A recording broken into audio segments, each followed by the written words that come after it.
Move to Florida, they say. You'll love it. Well, let me tell you a little story. Well, by the side, welcome to No Strangers Attached Street Ministry. I want to make a video today, talk a little bit about the heat, living in a van, what to expect, what to not take as gospel, you could say. I'll be honest with you. I mean, you know how I am. I'm always going to shoot straight with you. I never really just blow smoke. I want you to understand, what really life is like. Van life is a very interesting avenue to take. It's very adventurous, that's for sure. It can be a lot cheaper than living in sticks and bricks. But then you have to deal with a lot of the elements and things that are in life that is different, by doing so. Now, if you're willing to adapt your life and and slow down a little bit and smell the roses, per se, you could actually make it work. A lot of people come to Florida. They fall in love with Florida. Florida is a very beautiful state, don't get me wrong. And you could van life around Florida or RV around Florida. For the rest of your life, you'd be a happy camper, trust me. I mean, it's just that gorgeous. It's beautiful. But there's a lot of things that comes with Florida. Number one, the bugs. Man, I tell you what, early morning times, if you're close to the coastline, sand or whatever, most likely you're gonna get what they call sand fleas. And I tell you what, those are no-see-ums. They'll literally eat you alive if you allow it. You normally only see those about an hour before sunset, an hour before sunrise. Once it burn, or up to an hour afterwards. So give a 2-hour window there between sunrise and sunset. And that's usually when those usually show their ugly heads. But just about that time comes down. Then if you're within the wind blowing from the Everglades area and the wind's tracking across you, you're going to get a super hit of mosquitoes. During the rainy seasons, all the water standing and anything and everything that's out there, there's a lot of mosquitoes. So definitely come up with some kind of a personal mosquito repellent of your choice. Now, the non-toxic one that I've seen to work very well is the Skin So Soft from Avon. It's definitely, yes. Well, you smell, put it this way.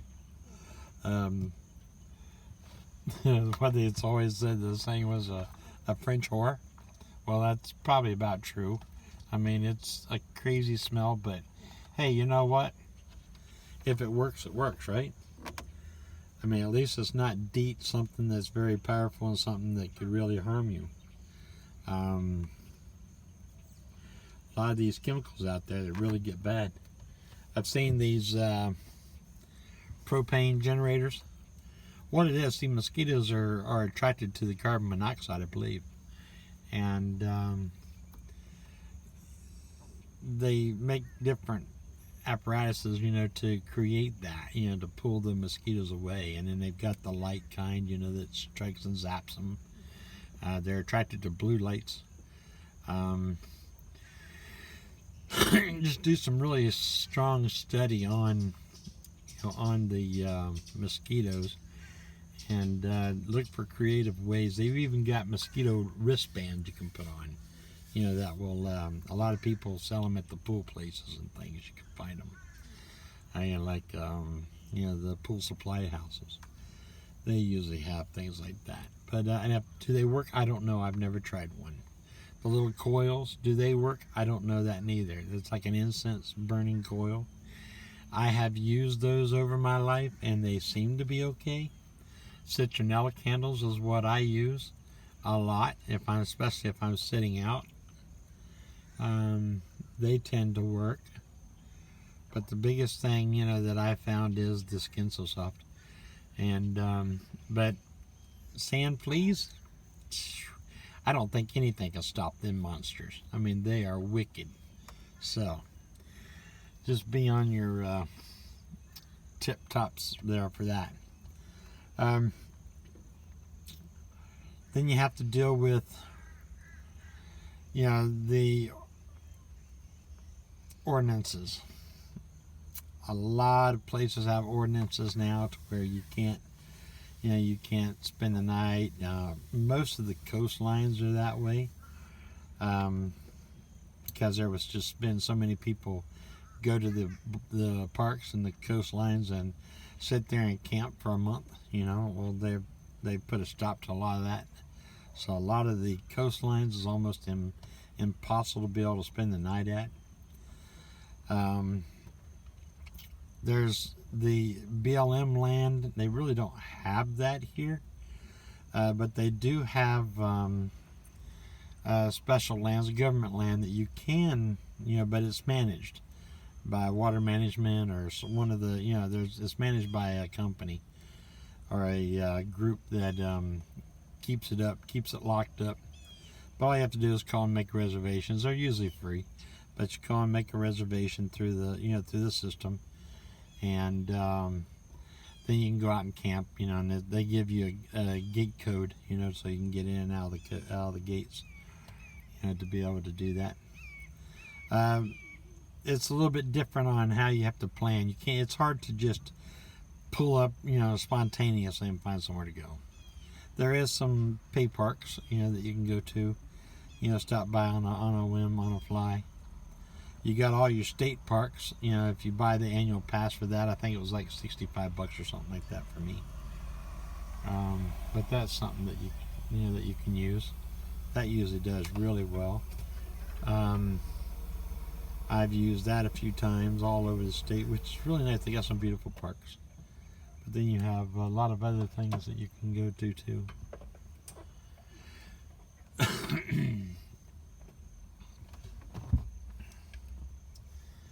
But if you just look around, you can find good places to to camp. They got the national parks too. Like Ocala National Forest is a good one. They got, of course, down in the Everglades. That's Everglades National Forest, or wetlands, or whatever they call it. But lots of good places. But like I said, in those there, you're going to hit the raw elements with the mosquitoes and the crocodiles and all that other stuff. So you got to be real careful. But I think the biggest part about van life is the heat. Actually, that's what's the hardest to deal with, is the heat. So if you think you're going to come down here and just sit underneath a tree and cool off and try to avoid the heat, believe me, when you're at 98, 99 degrees, 100% humidity, it's thick. Trust me, it's so thick you can wear it like a shirt. So don't think you're going to cool off. I mean, unless you're sitting in a body of water somewhere up to your neck. That's about the only chance you have. I mean, but you get out there in that heat, any kind of heat that it's gonna eat you alive if you don't. So you have to learn how to protect it. You have to learn how to cool off. So there's different things all over the country. You can battle your heat in different ways, which really makes it so much easier in other places. But in Florida, you got a lot of heat penetration, a lot of things that get on you. In a van, with all the windows and everything else, windows are your enemy. Trust me. I know. My van is full of windows all the way around. Now, if you're going to set up a van like mine for Florida, That's what you're going to have to do to be comfortable, if you plan on being comfortable. All the windows, first thing I do is go down, get some window tint, put on all your windows. They have a window tint that is almost clear.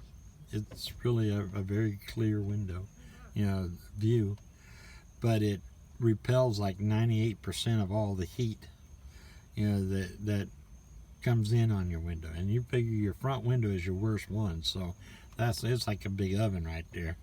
So if you can put stuff on those, and even though it's against the law, most people will put it on there anyway. I'm not saying to do that. I do not have it on mine. I use just the silver foil stuff bubble wrap stuff they use. That's what I have, is just a big sheet of that I put up in there. But find some. They've even got window covers you can buy and they'll throw over there, and you can lock them in with your door.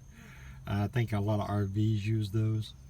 But the window tint is the first thing that I would do, because that will help block that heat out. If you're keeping the heat out of the van, it don't even have a chance to penetrate the van. So that's a good thing about that. With the Mylar, it still penetrates the glass, so the heat actually gets into the van. Even though it's reflected back through, it still has that barrier of 1 inch of heat right there that pretty much is going to eat you up there. So it's well worth the money to spend for your window tinting. I think it costs like I think it was like $200 the guy charged me to do all my big giant windows, so it wasn't really bad at all, I don't think. And I've got a little bit of factory tint on the back, but that's part of the glass. It reflects some of the light, but not a lot. When you're inside, it's fairly clear. You can see really well out there. The biggest thing that I've found to use is actually a window air conditioner is what I have. Now my window air conditioner is about 7,500 BTU. You're going to need a powerful one. Don't go out and buy the smallest, cheapest one, because not in Florida you got a lot of heat you're fighting. So get something that's going to really do the job. I've got a high top, and if you want the true specs on, I've got videos in the back. Look back and you'll find the videos of those air conditioners that I put in here before. But I have installed 2 different kinds of them with failure, 5,000 BTU and a 6,000 BTU, and both of them were failures. You couldn't heat more than 2 feet around the air conditioner comfortably. It was okay if you was laying in the bed and it was blowing right on you. You was okay. But so I went to the bigger one. That's when I was able to actually cool the van down in the heat of the day, sitting out in a hot parking lot with no shade. And that's pretty much how you have to get it down here, because you can't never really rely on finding shade. Or if you need solar for your solar power, to run your rest of your van, you're going to have to sit out there. So find something and do it correctly the first time. It's better to overpower it than underpower it, especially when you're talking air conditioning in a van. Because remember, something happens, that air conditioner goes off and the windows are all rolled up. Within 10 minutes, it's probably 200 degrees in that van. So trust me, you better be a light sleeper if you plan on sleeping during the day in that van with the air conditioner going. You better be able to wake up the very second you hear that thing go off and turn off. If something would happen, the generator would shut down or whatever, you best get up. But I have a small generator that I run my air conditioner off of, which is a Ryobi 2200 Surge, I think it is.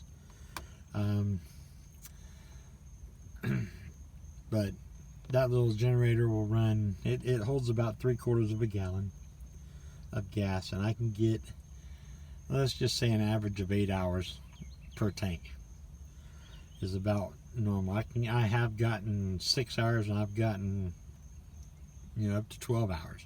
So, but I say a good solid 8 hours you can usually run. So you have to have something. This is one of the little briefcase ones. It's very quiet. I mean, you start mine up, you walk around 5 car lengths away from my van in any direction. You really can't hear it anymore. That's how quiet it is.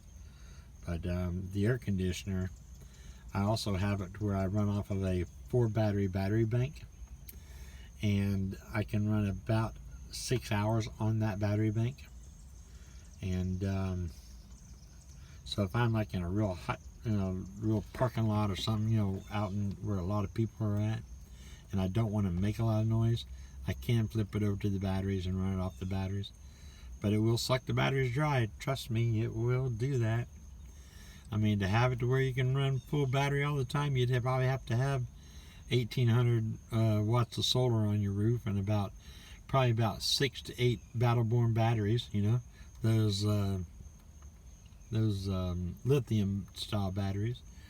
To be able to know you're going to run that 24 hours a day, because that's how much juice it sucks down. So if you want to spend that and have that much into it, sure, you can have it. You can have a nice air conditioned rig.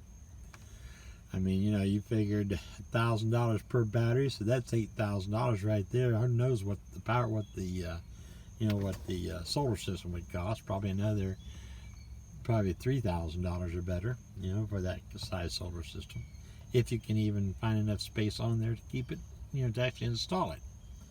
So, you have to understand what it's going to take to run something like that. That's why the generator is always, I think, is going to be the cheapest route for you and the simplest, because the generator was $500. So I think it's a lot easier to do that than it is to go through all the other route. Yeah, you have to pay the gas for it all the time. But you know what? You figure an average apartment, your power bills here in Florida for an average apartment is going to be about $80 a month. $80 to $120 a month on an average. So that's how I look at it, is that's what you would pay in comparison, to have it in a regular apartment. So if you broke it down to 2 gallons a day, of gasoline, that's what, $90 a month, is what it would cost you for your electric. So it's still a little bit even cheaper yet. But if you figure, if you took $120 on your budget and you just throwed that back every month for your gas, by the time your generator wears out and you need to replace the generator or something like that, you've got the money extra bank sitting there waiting for you to get a new one. So, think of it that way. Even if you had to replace your generator every 6 months, because you just flat out run the thing to death, well, you're going to have that, because you're going to have basically, at least $30 a month extra. So, you do the math, probably by the time you need a new generator, you're going to have enough to buy the new generator and not even have to come out of your normal budget. Now, get something as comparable and as comfortable as you can if you're going to live in a van. Yes, a lot of people do it with older vans. A lot of people do it with brand new Sprinter vans. You just have to weigh the cost on what it's going to cost you in maintenance. The newer, the better. The less maintenance, the less troubles you're going to have, but it's also going to cost you a lot more. Older vans, especially if you're a mechanic and you can keep them running, by all means, do that. Put the money in, even if you need to put a transmission or an engine or whatever. It's cheaper to do that than it is to, replace that van. I mean, you figure the same kind of van, when these were sold, the kind I have was anywhere from $40,000 to $60,000 back then. And that's 20 years ago. God knows what they are now. Probably $150,000 probably for a custom van. I mean, but that's a lot of money to put into a vehicle. So that's why when I got my van, I mean, this van was given to me, but you figure how much that money, how much this van would have cost back then. It runs up there. So, and of course I've got 2 mechanics behind me too that pretty much dedicates herself to help me any time. I mean, I've got a little bit different situation than most people. Plus I turn wrenches myself, so I'm pretty good at fixing them myself most of the time. But I mean, it's just crazy, but that's how you have to look at things. But I mean, the transmission went out on mine. I went down and got a price to have one rebuilt, like at the normal, transmission shop. I think it was Amco. I'm not sure what it is, but I'm not going to really say the name of it because I don't want to. I'm sure they do a good job. I'm not sure. I don't know. But I took the price quote on that one, and I thought it was a little high, especially with with only like 30-day warranty and all this stuff. And I'm like, dang. I called the junkyard, and it was maybe $100 cheaper for the one from a junkyard, but they give you like a 15-day warranty if swapping in and out. But it's just the labor cost of all that. If something did happen, I'd just have to pay the labor to do it all over again. And then I called the manufacturer. Actually, I had to go down there anyway for something, and I asked them how much it would cost for a new transmission put in there. They give it to me. It was like $200 or $300 more. And it was 2-year warranty, unlimited mileage, guaranteed from all the dealerships of Chevy, all across the whole nation. At any time, I'm like, sold. So, the warranty, the confidence of a brand new one, and everything else. That's why I went that route. So don't be, don't be shy to put good quality money into something. Even if you got to go out and put a new engine in it, Sure, if you're going to do it yourself, you can get one of the crate motors and have it shipped to you. Crate motor for the same motor that's in mine, probably around, I don't know, what, $1,800 probably. So, it'd take me, if I was doing it myself, well, nowadays it would probably take me a good week to do it on my own. But back in the day, I could do it in 10 hours, fairly easy, all by myself. But that was back when I was in really good shape and a good mechanic, But even if a mechanic shop charged you, $2,000 to put it in, so you're still looking, what, $4,000. But even at that, that's $4,000 for a thing with a brand new motor, just like a brand new car. When you're looking at brand new cars versus equipment and repairs, always remember, even though you have the same quality of the brand new motor, you're still paying out the hind end for that brand new vehicle, which was the old ones are already paid for. So once you swallow the bite of that, then you get the same amount of time again that you did before. So don't be afraid of that, Always keep your cars up, keep it maintained properly, keep everything going. I mean, I keep brand new brakes on it. I've got shocks. I've changed just about every part on this van, at least 3 times. But keep it under really good working order, because that's your home, So live that way, think that way. I guarantee you could do all that and still spoil it with proper maintenance and over maintaining it, and still be probably a third of what a car payment would be every month. So, consider the older ones. There's nothing wrong with them. So I think that's why the van market has really spiked, and trying just to find a van these days is pretty tough, because it's becoming very popular. People are starting to finally realize just how valuable they really are and what they actually mean to live in one. Now, of course, then you have to consider what part of the country you're in. I'm talking Florida.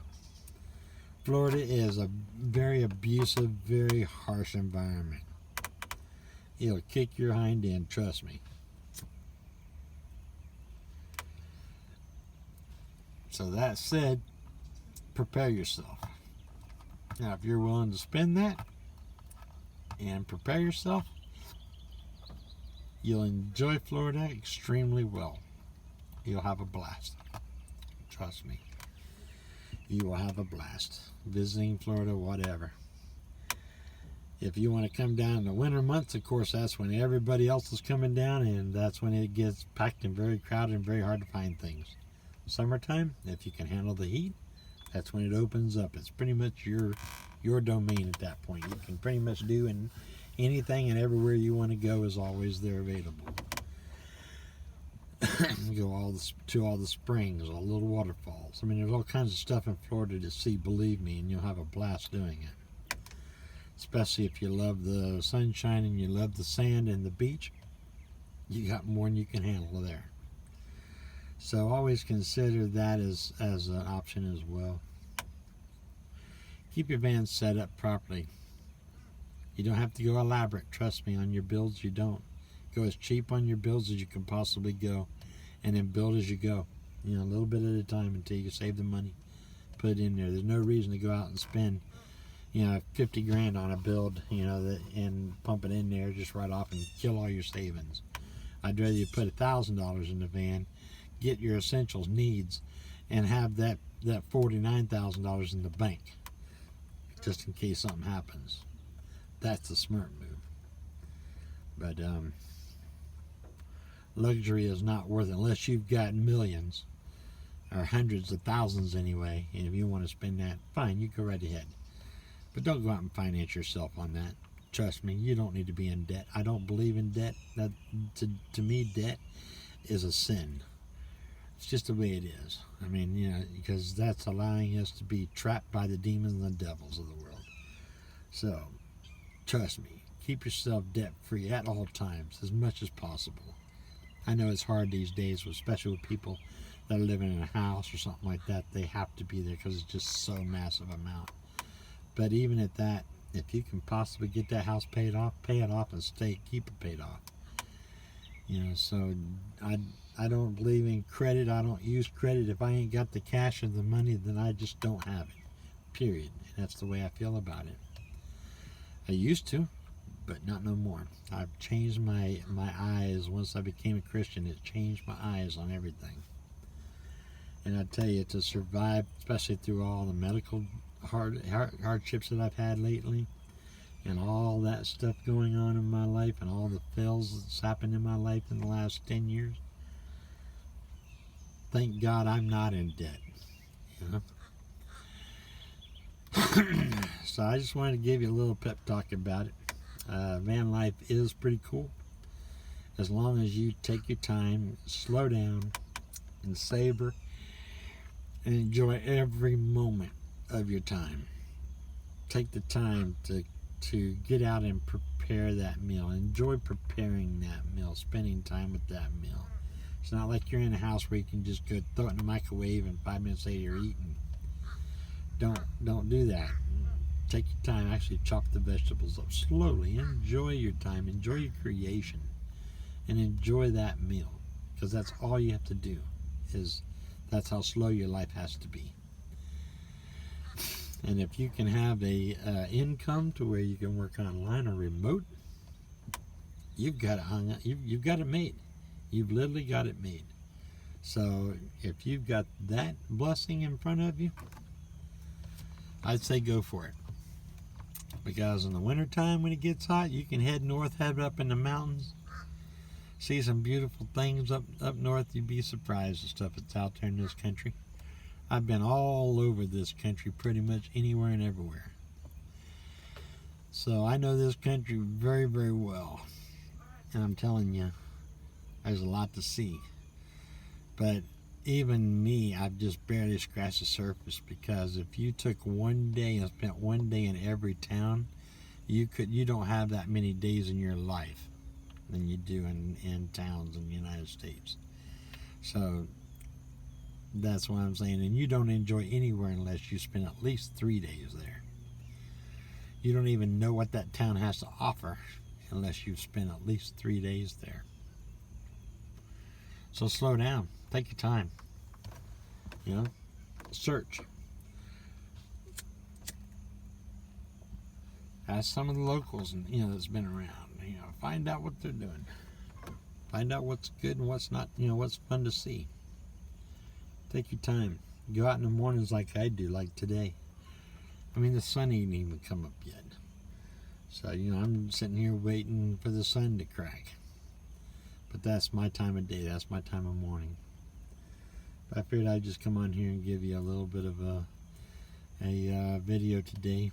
I'm trying my best to do better on my videos and more often, so that way at least hopefully I can get my income built up to where I can get out there and start. So if you like these videos, please give me a thumbs up.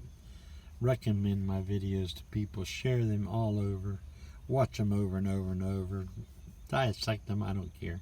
I've got tons of videos in the bag. Go back there and look at them all. Enjoy them. Any questions? I try to read all the questions. I might not answer them, but I do try to read them. And it's just because of the time that I have available. I mean, and so I can imagine someone that actually is working all the time and doing it. It gets pretty tough.